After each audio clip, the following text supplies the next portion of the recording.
monde, c'est Radiusbrix et aujourd'hui on se retrouve pour une nouvelle vidéo, une nouvelle présentation de mock un peu plus petite que d'habitude. Donc on commence tout de suite. Donc comme vous l'avez vu dans le diaporama, c'est une mock assez glauque étant donné que c'est une salle de torture. Toujours dans le thème de Star Wars malgré le fait que ça pourrait ressembler plus à quelque chose d'assez médiéval étant donné la grande grille, la tête sculptée au-dessus, les statuettes et même les manières de faire. Donc nous allons voir tout de suite.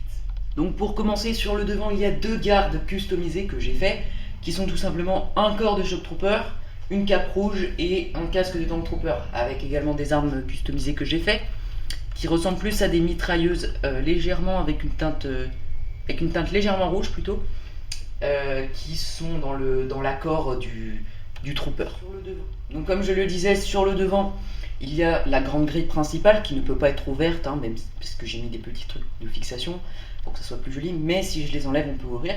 Et il y a également une tête sculptée juste ici et une sphère ici pour de la décoration un petit peu. Et au-dessus du panneau Keep et du panneau Out, il y a deux petites statuettes. Donc on va maintenant passer à l'intérieur.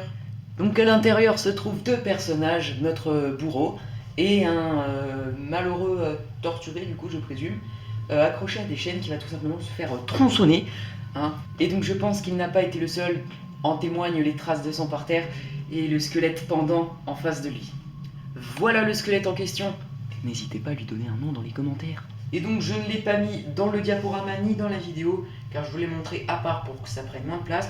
Mais il y a également un droïde de torture de mon invention, donc avec différents outils, donc des lances, des flammes, de l'électricité et un simple couteau. On peut bien évidemment le poster là derrière, mais ça prend un peu trop de place dans la cellule, du coup j'ai décidé de ne pas le mettre. Mais il faut savoir qu'il est utilisé dans ce genre d'endroit. Donc dernier aspect de cette mock avant de terminer la vidéo, c'est que pour une fois j'ai fait un cadre noir mais qui est interchangeable, étant donné que si jamais je retire la mock, voilà, je peux récupérer le cadre pour faire plusieurs mocks à la suite, pour éviter de refaire plusieurs cadres. Et ce cadre convient parfaitement au petit type de mock que je fais quand je fais des mini-mocks. Donc je peux mettre des cadres noirs à toutes mes mini-mocks sans me préoccuper de savoir si j'aurai cette pièce ou pas.